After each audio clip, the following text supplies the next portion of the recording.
Heb jij een Traxxas XO1 en zou jij graag een hogere snelheid willen halen? Dan heb ik hier voor jou de oplossing.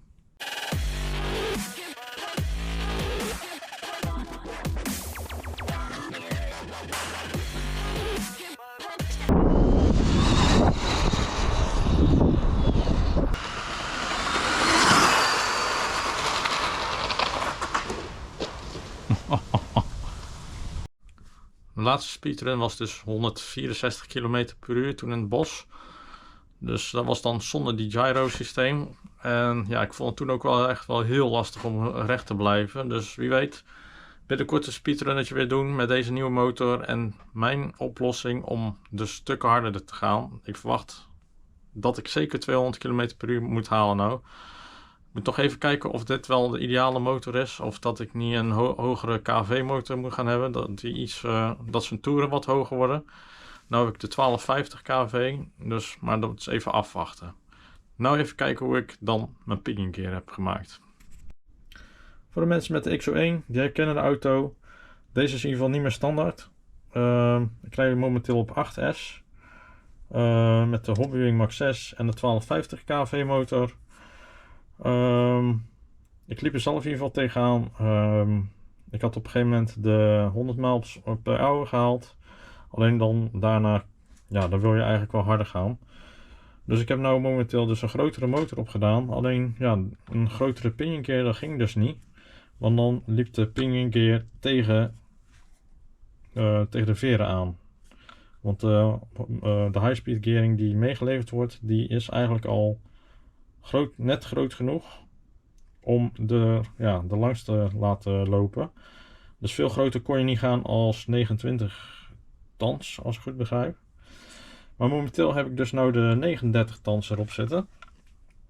Dus best wel een flinke. En ja, echt veel groter als nou gaat niet. Maar ja, dit is in ieder geval al wel behoorlijk wat. Dat kan ik wel vertellen. Maar ik heb in ieder geval de veer. Die heb ik op een gegeven moment naar achteren gezet. Ik zal even iets pakken. Dus de veer die heb ik hier naar achteren geplaatst. Dus eigenlijk de gewone normale ophanging van voor die heb ik naar achteren gebracht. En ik heb hem hieronder heb ik een gaatje geboord van 2 mm. Dan moet je hem zelf even passen. Wat het beste past, zeg maar. Maar dan moet je wel even, dat zal ik er ook gelijk bij zeggen. Want dat had ik dus niet de eerste keer gelijk gedaan. Om je accu's er ook gelijk even erin te gooien. Want ja, die zijn wel een stuk zwaarder. Waardoor die gelijk, als je hem te ver naar rechts zet, dan ligt hij eigenlijk al vrijwel op de grond. En dan schaaft heel de onderkant over het asfalt. Ja, dat wil je dus ook niet hebben. Maar goed, dus hier heb ik een gaatje geboord van 2 mm. Dat schroefje wat erin zit eigenlijk aan de andere kant, die heb ik ook weer gebruikt. Dat heb ik eerst warm gemaakt. Dan moet hij echt wel goed warm zijn. En dan, dan kun je hem eigenlijk op een gegeven moment, als hij goed warm is, dan kun je hem gewoon erin draaien. En op die manier tap je eigenlijk een soort draad eigenlijk voor jouw schroefje. Waardoor die gewoon vast blijft zitten. Alleen op een gegeven moment, ja, als hij hier zit, dan gaat de voorkant ook wel gelijk veel meer hangen. Waardoor die eigenlijk, ja, scheef stond eigenlijk. Want hier had hij meer vering als aan deze kant. Omdat deze veer die staat natuurlijk iets meer naar achteren geplaatst nou op het moment dan. Dus daardoor ging heel deze onderkant hier zo hangen over het asfalt. Dus toen heb ik een stuurarm gebruikt. Want ik heb ook, dat zie je wel in andere filmpjes terug. Ik heb op een gegeven moment een XO1 gekocht via Marktplaats. Zonder motor, echt alleen maar het chassis en alles. Dus ik heb vrij veel onderdelen.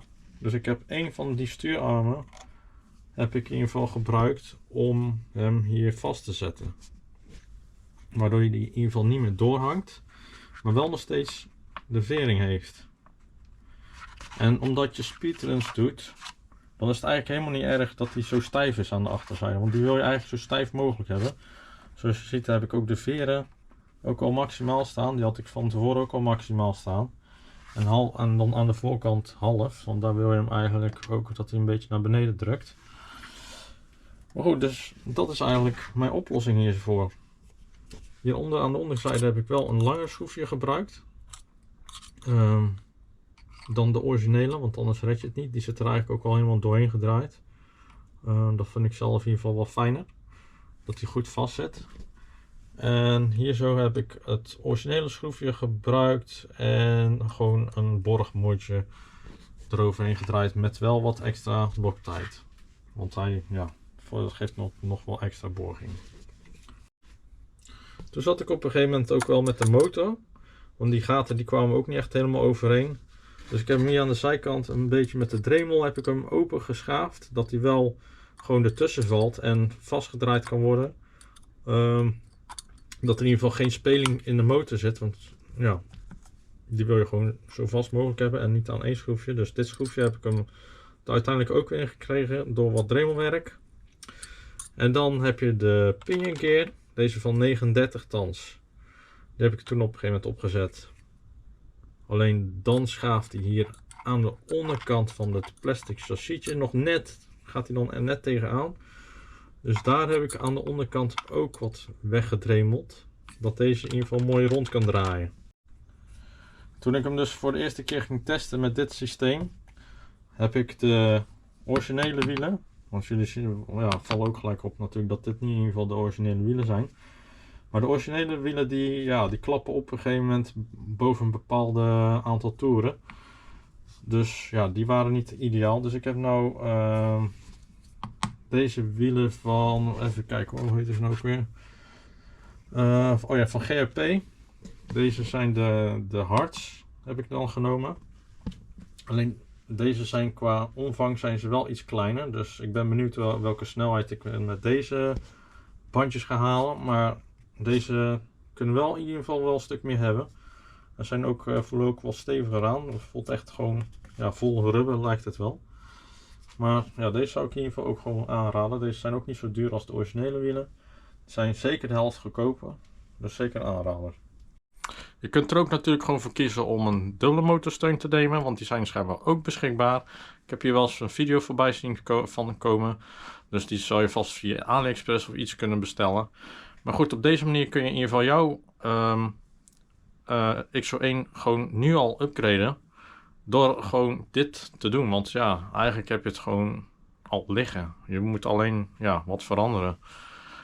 Je zou het dus ook nog met je originele motor kunnen proberen. Maar ja, ik weet niet wat de motortemperatuur dan doet. Want met de originele high-speed gearing loopt die soms ook al vrij snel warm. Als je op en neer blijft rijden natuurlijk. Dus ik durf niet te zeggen wat de temperatuur dan doet als jij op de originele motor een hele zware pinion gear opzet. Nou, het zou mooi zijn in ieder geval dat ik jou in ieder geval hiermee geholpen heb. En dat je nu in ieder geval jouw snelheid in ieder geval zeker kunt verbeteren. Voor de mensen die het nog niet gezien hebben, hier staat in ieder geval de Serpent. Daar ben ik nog steeds mee bezig. Ik ben er momenteel niet meer mee verder gegaan. Maar die volgt in ieder geval nog steeds. En hopelijk krijg ik hem dit jaar nog gewoon af. Dat ik hem in ieder geval ook een keer mee op de RC-baan kan rijden. Voor nu weer bedankt voor het kijken. En graag tot de volgende keer. Yes.